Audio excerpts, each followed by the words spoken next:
Estamos en el consultorio de la construcción. Estamos con el ingeniero Carlos Hidalgo Ponce. Ingeniero, buenas tardes. Bienvenido a nuestro programa.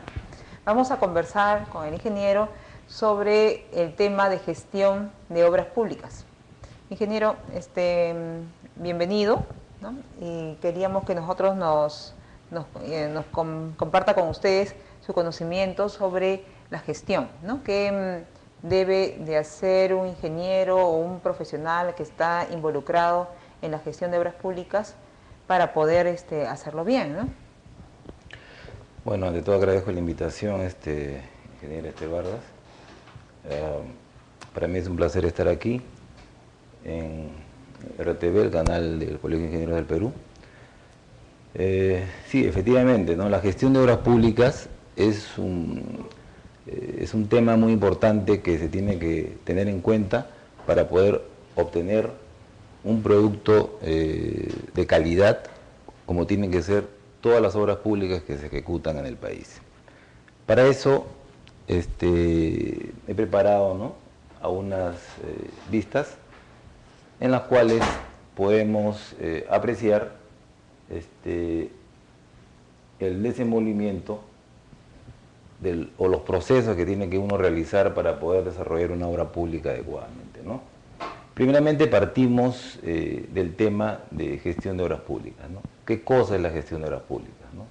Todas las acciones que se tienen que realizar para poder, de esta manera, dentro de los costos, tiempo y calidad, obtener un producto de calidad, que tiene que ser la obra pública. La problemática de la obra pública en general es muy amplia, ¿no es cierto? O sea, tratarlo en una hora es un poco complicado, pero podemos sintetizarlo de la siguiente manera, ¿no? Primero, los proyectos de preinversión se han venido dando en algunos de los casos de manera deficiente, ¿no? Estos proyectos de inversión pública muchas veces cuando se realizan en las entidades públicas tienen cuentan con una serie de deficiencias y posteriormente son observados en el Sistema Nacional de Inversión Pública y por eso se retrasa el inicio y la ejecución de los proyectos, ¿no? Obviamente levantar las observaciones constantemente es lo que determina que se atrasen estos proyectos. En otros casos lo que sucede es que estos proyectos de inversión pública, muchas veces en las entidades públicas no se cuenta con un banco de proyectos de inversión pública y esto pues evidentemente hace que no se tenga con qué ejecutar, digamos, proyectos de obras públicas, ¿no? Esta problemática es generalizada. Ahora, en la vista podemos ver que antes la situación era más crítica, ¿no es cierto? Básicamente antes existía una idea, se hacía directamente el expediente técnico y luego se ejecutaba la obra. Las consecuencias de esto, bueno, ya las conocemos muchos de nosotros, son proyectos no rentables, proyectos no sostenibles, soluciones inapropiadas, proyectos sobredimensionados, inversiones no apropiadas y duplicidad de inversiones, ¿no es cierto? Ahora esto se ha mejorado, ¿no? Ya a partir del año 2000, con el Sistema Nacional de Inversión Pública, esto ya definitivamente se ha normado y esto ha permitido pues de que tengamos ya menos proyectos de este tipo, ¿no?, con deficiencias. ¿Todas las obras deben pasar por el SNIP? Todas las obras, efectivamente, del sector público tienen que pasar por el SNIP. No pasan las obras por mantenimiento, conservación, esos son trabajos netamente de otro tipo, pero sí toda inversión pública debe pasar por el SNIP. En el año 2002 también se incorporaron, digamos, o empezaron a pasar por el SNIP las obras de las municipalidades. Todo esto por la Ley de Bases y Descentralización que justamente ordenó esta incorporación, ¿no es cierto? Ahora, acá tenemos un cuadro en el cual se puede apreciar que los proyectos definitivamente cuentan con algunas deficiencias, ¿no? Porque se observa que, por ejemplo, en el gobierno nacional básicamente se ha tenido proyectos que han estado con un monto, digamos, más elevado al momento de ser presentados al Sistema Nacional de Inversión Pública, ¿no? Entonces, posteriormente, estos al ser revisados, evidentemente se ha obtenido un ahorro de unos cientos de millones de soles, lo cual es un monto significativo.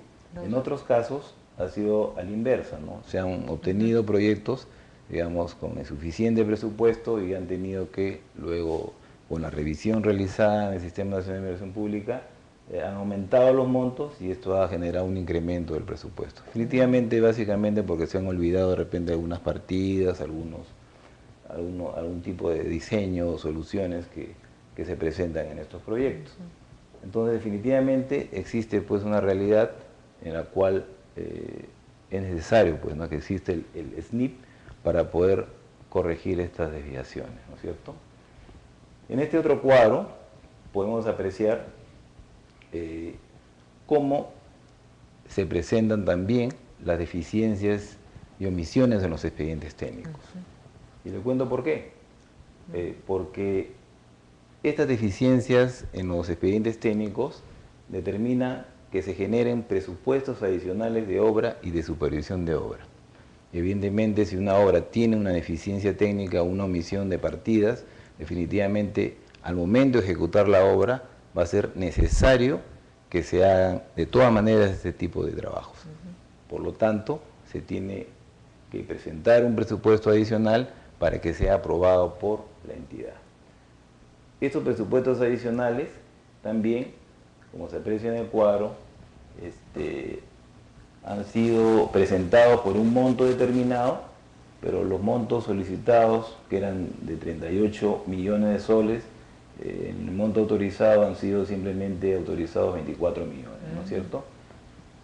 Esta fuente es solamente, o estas cifras solamente contemplan aquellos proyectos adicionales de obra que han superado el 15% del presupuesto de obra, ¿no? Y que es una fuente de la Contraloría General de la República. Y en esos casos, ingeniero, ¿qué pasaría con estos adicionales? ¿Cómo este tratamiento de esta parte del presupuesto, ¿no?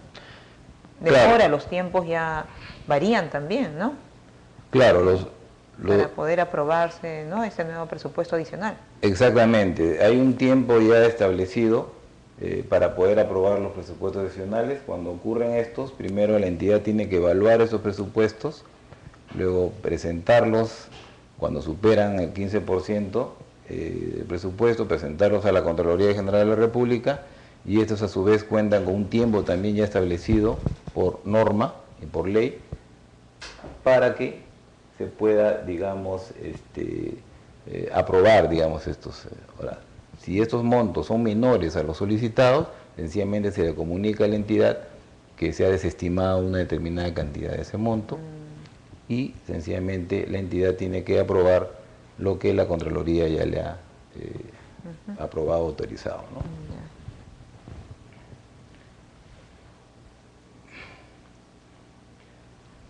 Ahora, un tema también importante que tenemos es el tema de la inversión pública en el país, ¿no? Hay un tema de... Las inversiones han aumentado. Exactamente. ¿No? Ha aumentado... Entonces nosotros lo que tenemos que ver es en el sentido de que la inversión pública en el Perú ha aumentado, ¿no? Vemos este cuadro en el cual se aprecia cómo desde el 2004 hasta el 2007 se han venido incrementando sustancialmente las inversiones, y la proyección al año 2011 es una curva empinada que definitivamente va a suceder así, ¿no? Por lo tanto, hay que tener o tomar cartas en el asunto, ¿no? Así es, ingeniero. Dígame, ¿y cuánto es el monto de inversión, ¿no?, de años, más o menos, en este último año en comparación con el año pasado? Claro, la inversión pública definitivamente ha tenido un incremento y por lo tanto se ha dado